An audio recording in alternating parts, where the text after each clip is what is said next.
हिंदुस्तान के जितने पर बम पटाखे फोड़ते हैं, यही तो यार है चीन और पाकिस्तान के।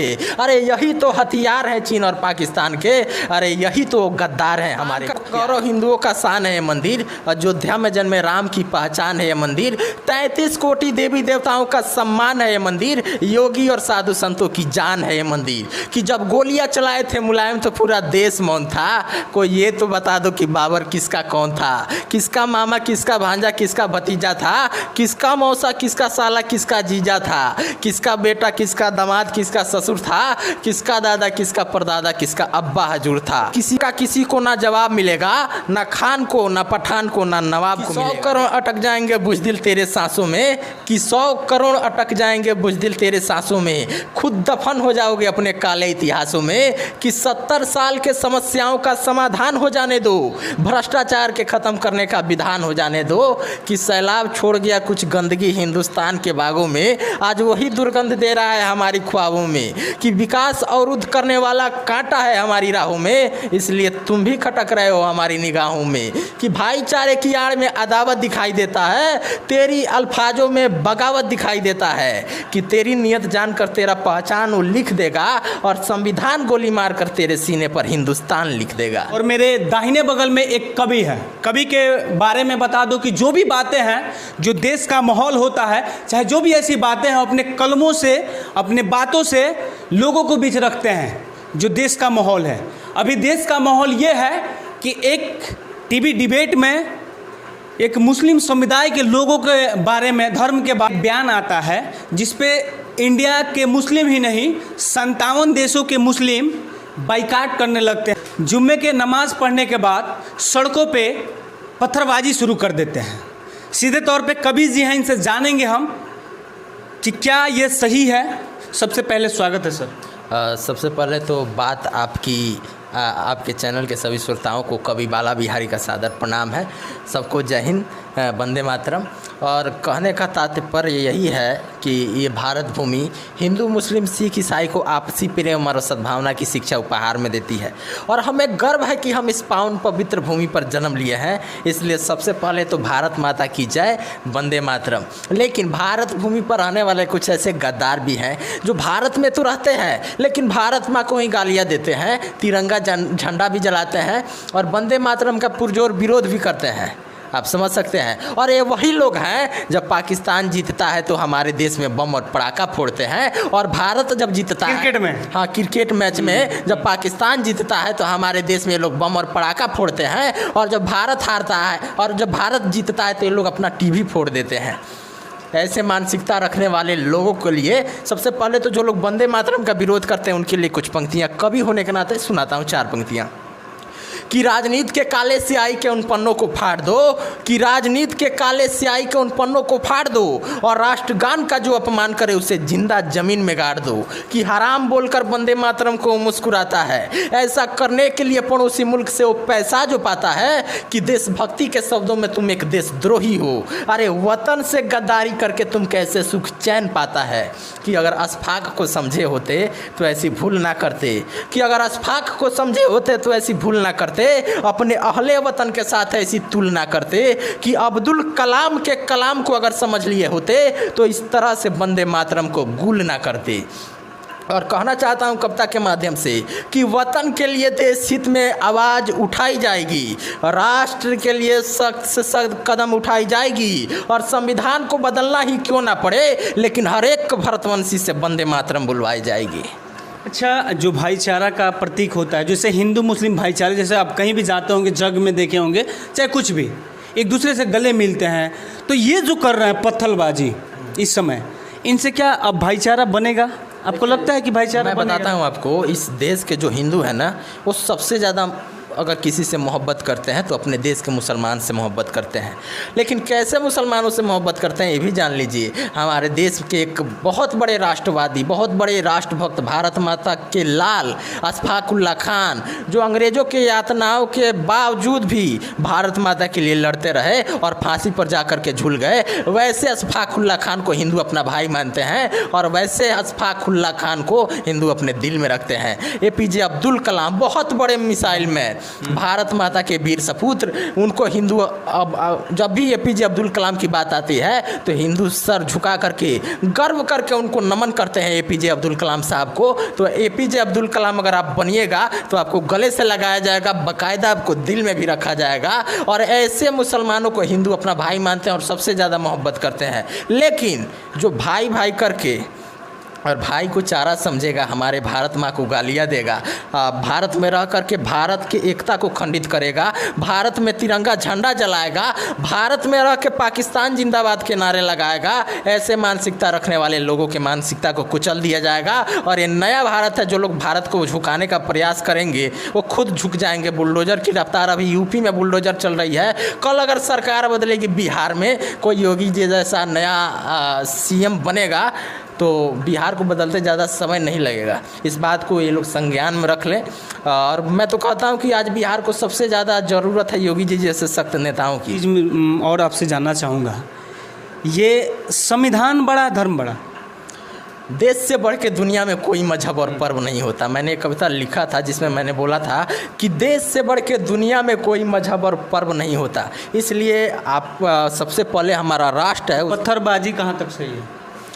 हमारे देश में रह करके सरकारी संपत्ति को जलाने वाले, हाँ, भारत को ही नुकसान करने वाले, और ये कविताएं हो जाए, कविताएं आप कवि हैं तो मैं कविता सुनाऊंगा। भारत में रह के भारत के संपत्ति को नुकसान करने वाले लोग ये वही लोग हैं। मैं तो कह रहा हूँ कि जो लोग पाकिस्तान के जीतने पर बम पटाखे फोड़ते हैं, यही तो यार हैं चीन और पाकिस्तान के।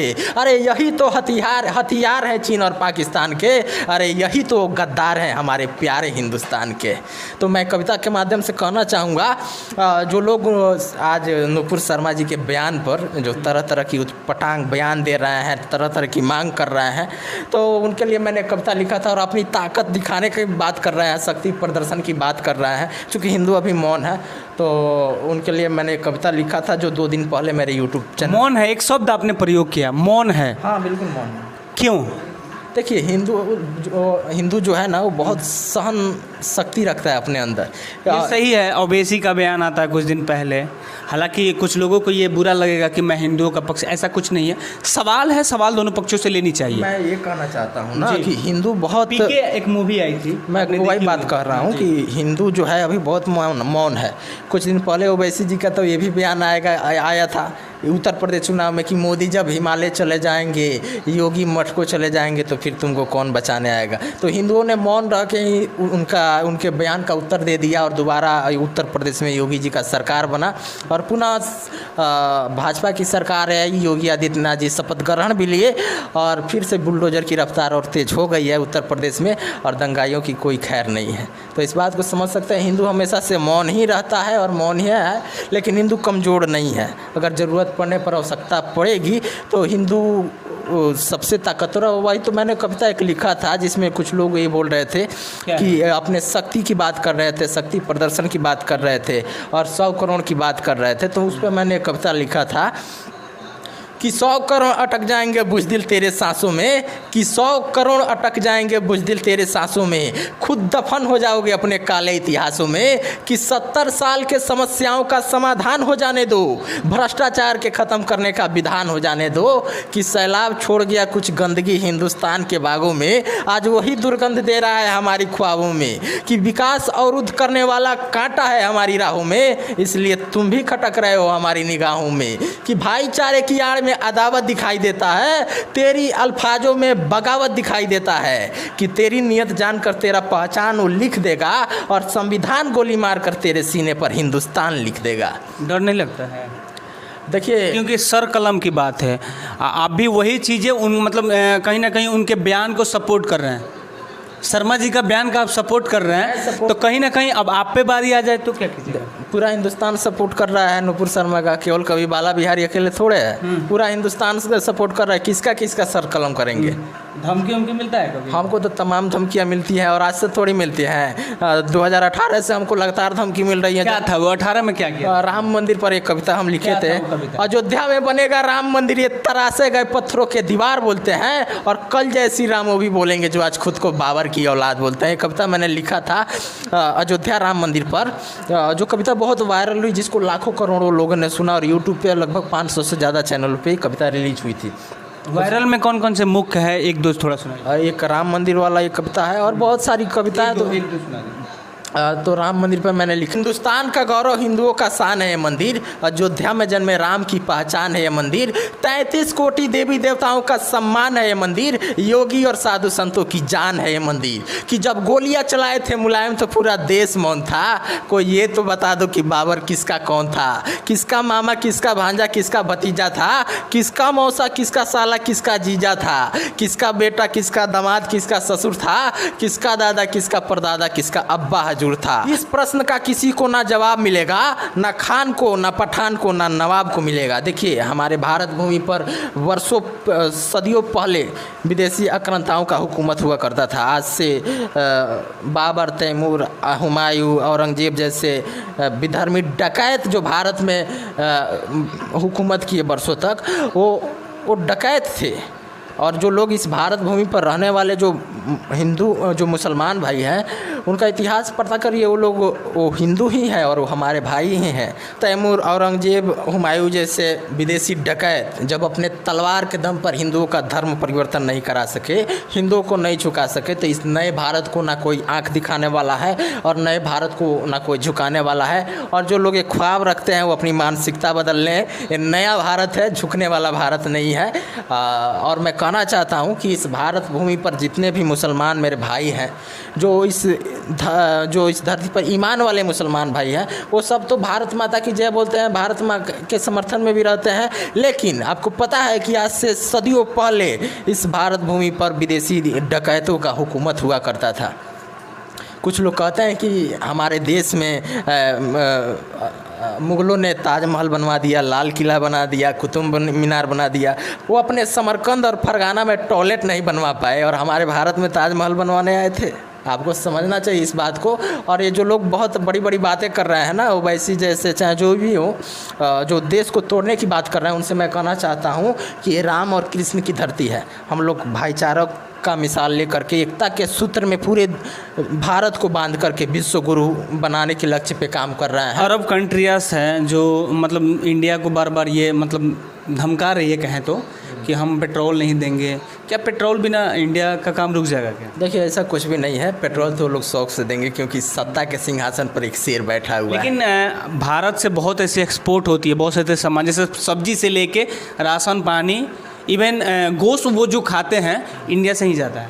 तो इस बात को उनको समझना चाहिए। कह रहा हूँ कि वो जो सत्ता के दिल्ली के सिंहासन पर जो बैठा है वो शेर नहीं है, वो बब्बर शेर है। और वो एक हिंदू भी नहीं है। आप केवल एक हिंदू हो सकते हैं, आप कट्टर हिंदू हो सकते हैं, लेकिन नरेंद्र मोदी अखंड कट्टर हिंदू हैं। तो इस बात को आप लोग संज्ञान में रखिए। उनके रहते ना भारत झुकेगा, ना झुकने वाला है और ना ही कोई बैन करना। लेकिन लोग तो ये कह रहे हैं कि झुक गया है, विदेशों के आगे झुक गए मोदी, पार्टी से निकाल दिया गया। देखिए झुकना पड़ेगा।